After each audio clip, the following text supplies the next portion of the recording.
అన్నం తిన్నావా? ఎప్పుడు తిన్నాను? ఏమండి నాన్నకు అన్నం పెట్టలేదా? ఇందాకే తిన్నారుగా. చెప్పు నాన్న, తిన్నానండి కదా. ఆయన చెప్తాడు, నేను చెప్తా. దేనికో పిలుస్తాడు, నేను పిలవలేదు అంటాడు. ఏదో అడుగుతాడు, నేను అడగలేదు అంటాడు. బాగా తింటాడు, నేను తినలేదు అంటాడు. తినే ఉంటాను లేరా, నేనే మర్చిపోయానులే. మర్చిపోయారా? ఇంత వయసు వచ్చింది, అబద్ధాలు ఆడడానికి సిగ్గు లేదు.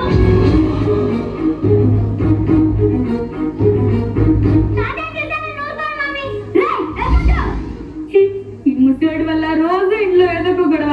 తురా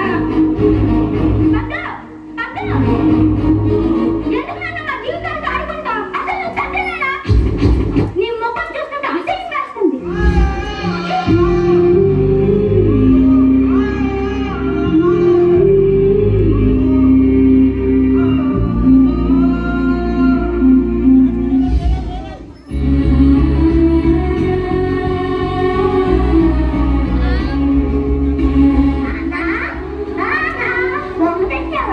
తెచ్చానురా.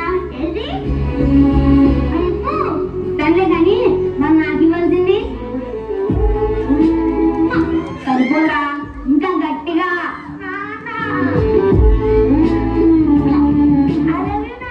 ఐ లవ్ యూ టూరా కన్నా.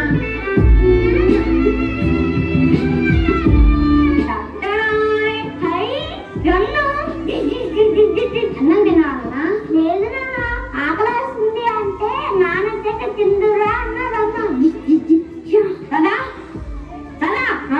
వస్తున్నా ఎందుకన్నా నిప్పులు కప్పుతున్నారు? వారికి ఇంకా ఎందుకు అన్నం పెట్టలేదు? మీరు వచ్చిన తర్వాత అందరం కలిసి తిందామని. నేను చోరు వాడు ఉండగలుగుతాడా? ఇంకెప్పుడు ఇలాంటి పిచ్చి పిచ్చి పనులు చేయగలరా? తప్పైపోయింది మా ప్రభు, తప్పైపోయింది. శ్రీవారు కాస్త కోపం తగ్గించుకోండి, రండి అన్నం పెట్టా. అరే నువ్వు కూడా రాలా? చిన్న అన్నం తింపరా? అలాగే నానా.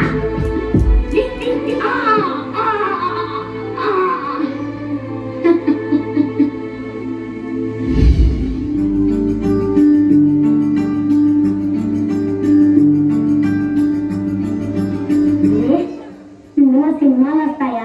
ఎందుకు తాత రోజు అడిగిందే అడుగుతావు? చూడు నాన్న, తాతకి ఎన్నిసార్లు చెప్పినా రోజు అదే అడుగుతున్నాడు.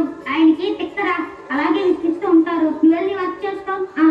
ఎందుకు నాన్న రోజు అడిగిందే అడిగి విసిగిస్తావు? గుర్తుండట్లేదురా మధు, ఇంట్లో నాకేం తోచడం లేదు. కాస్త బయటికి తీసుకెళ్తావా? నాకంత టైం లేదు నాన్న. అది కాదు,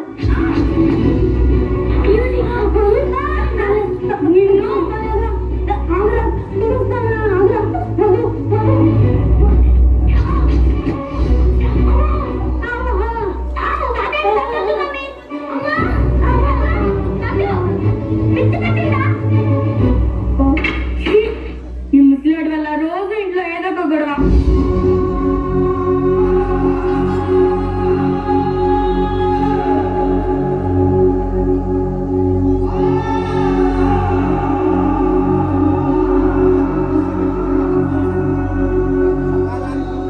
మధు, ఏంటి?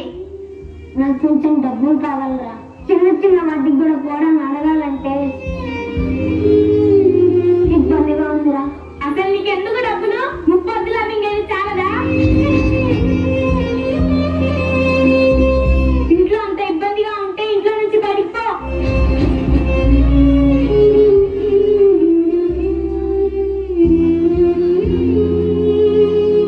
నాన్న డబ్బులు లేవు, ఉన్నా ఇవ్వను.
చెప్పండి అతనే. మీరు వెళ్ళి కాసేపు లోపల కూర్చోండి. రామ్ వచ్చి కూర్చోండి. నేను మీ సొంత కొడుకుని అనుకొని చెప్పాను సార్.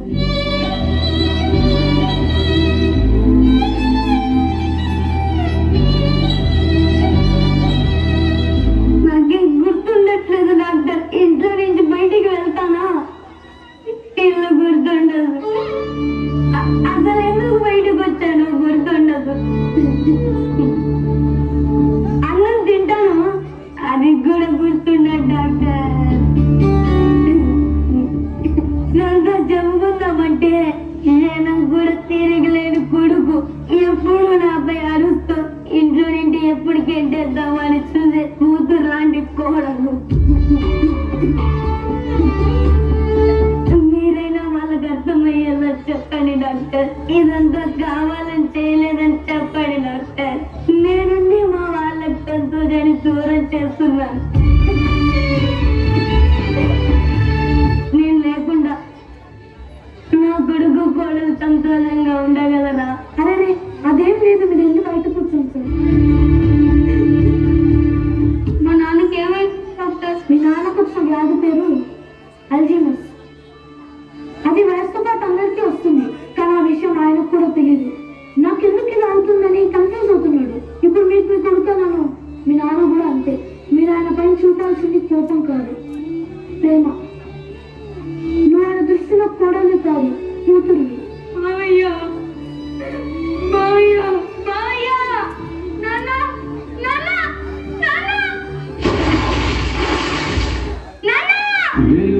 చీకటిలోన తోడై నిలిచే నాన్న వదిలేసావా నన్ను ఎడబాటునా.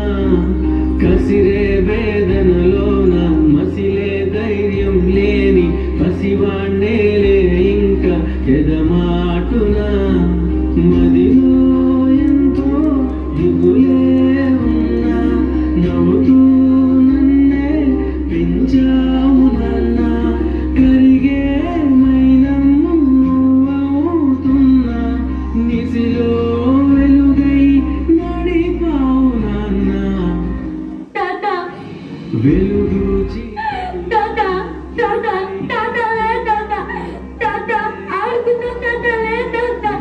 ఆటునా కసిరే వేదన. చెప్పు నాన్న. అమ్మా అమ్మా ప్లీజ్ అమ్మా. తాత బొమ్మలంటే ఇష్టం కదా తాత. చూడు తాత, తాతకి మనం మాట ముందు పెడతామాట. ఆ తర్వాత తాత లేస్తాడట. తాత తాత.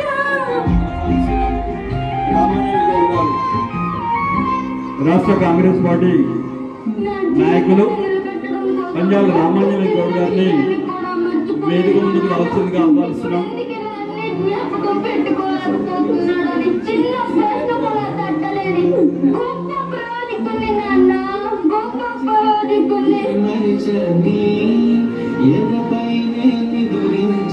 నవమాసాలు మోసి అమ్మ మనల్ని ఈ భూమి మీదకి తీసుకొచ్చిన తరువాత నుండి మన కాళ్ళ మీద మనం నిలబడే వరకు మన శక్తిని అంతా దారపోసి మనకు అండగా నిలిచేది నాన్న. ఇదంతా నాన్న ప్రేమగా బాధ్యతగా భావిస్తాడు, బరువుగా కాదు. కానీ అదే నాన్న పట్ల ప్రేమను బాధ్యతను చూపించాల్సి వచ్చినప్పుడు మనం మాత్రం బరువుగా భారంగా భావిస్తున్నాం.